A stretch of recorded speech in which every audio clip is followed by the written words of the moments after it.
It is Martin Luther King Day.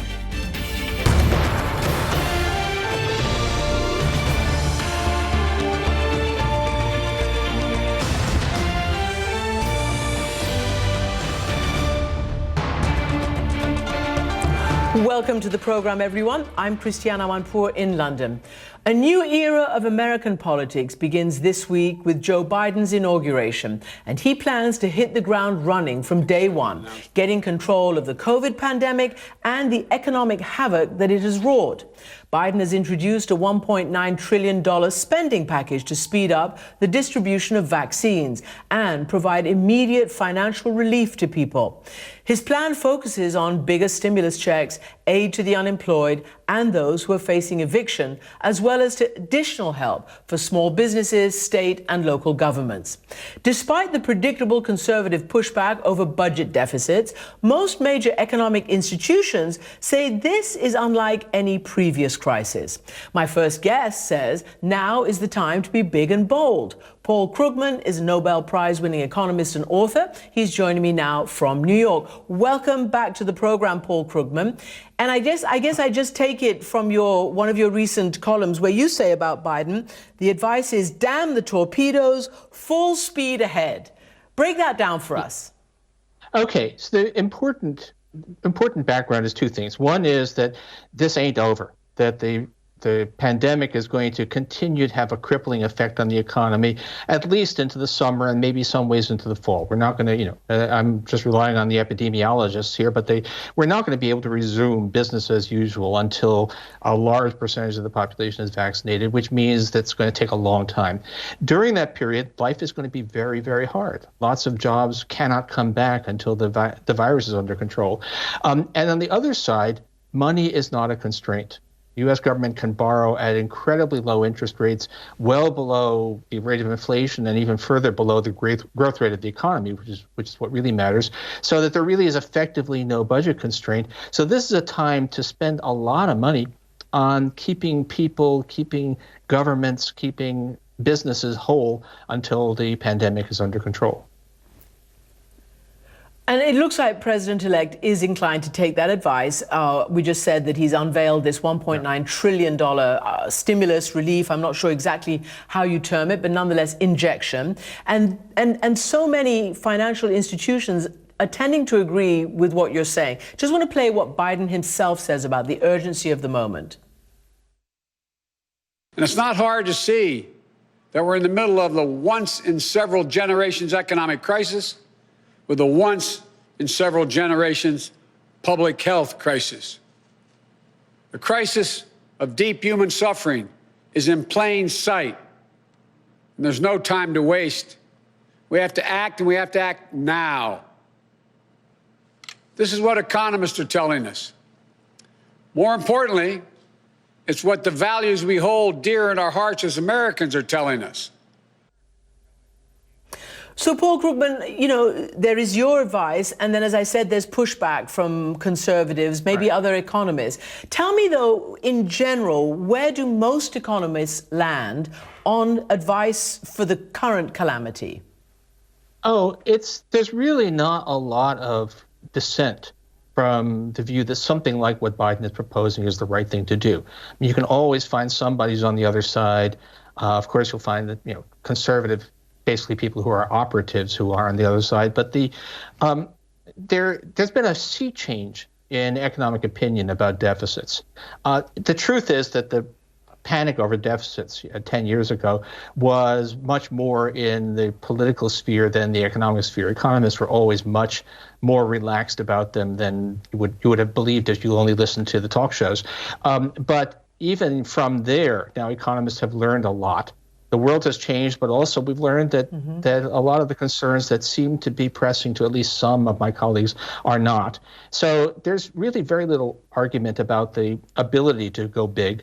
And the nature of the problem, the severity of it is really clear. It's, we've learned a lot about the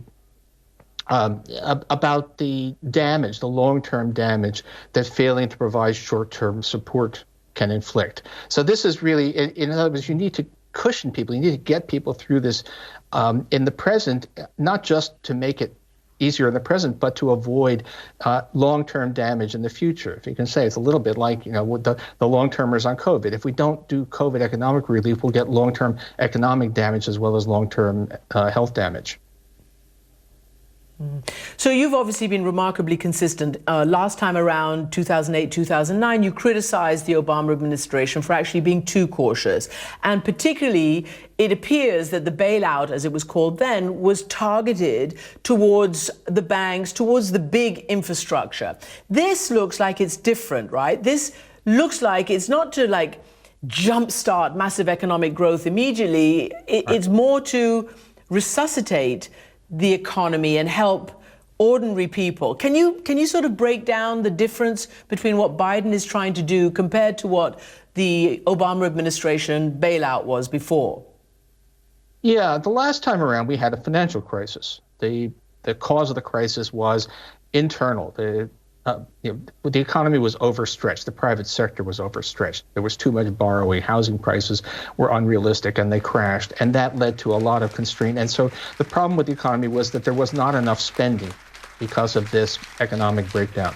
This time, although spending is down somewhat, it's down not because people can't spend, but because they don't dare to spend. Who's going to go to, well, some people will go to restaurants, but you really shouldn't, and we really want to constrain that.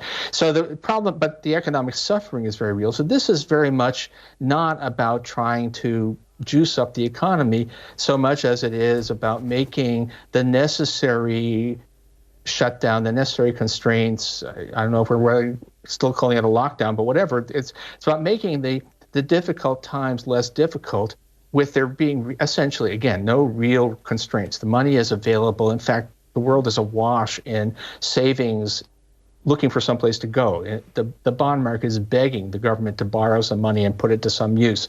So it's a very different kind of economic crisis, but the lesson that we should have learned, that some of us were tearing our hair out about in 2009, remains. Go big. Don't do it by half measures. The risk of doing too little is much greater than the risk of doing too much. And above all, of course, don't count on being able to, get a political consensus to do stuff later on. We've seen how that movie ends, and it doesn't end well. So, Biden came in with a bigger plan than most people had expected, and almost every economist I know was cheering. It's really so interesting for me as a layperson to hear you say that the world is awash in money, that the bond people are begging to be able to use that money to some good. And I think that's just, people can understand that instead of thinking, oh my goodness, oh panic, we're going to go into massive debt, what's that going to mean, et cetera, et cetera. But you talk about politics, and so I want to ask you to react to this then, because last time you said the politicians were way more negative than the economists were, and this time Pat Toomey, who's a fiscal conservative from Pennsylvania, says, in response to the 1.9 trillion, in less than 1 year, Congress has spent 3.4 trillion on direct COVID relief aid and nearly doubled the entire federal budget, blasting out another 2 trillion in borrowed or printed money. When the ink on December's 1 trillion aid bill is barely dry and much of the money is not yet spent, would be a colossal waste and economically harmful. So you're essentially saying he's incorrect on the merits, but what about the politics? Because doesn't a lot of this require Biden to get consensus and approval? Well, that's the interesting thing. I mean, if that election, that runoff in Georgia was enormously important. It gives the Democrats by the narrowest possible margin control of the Senate, and they have a narrow margin in the House, and that allows them to do a lot of stuff.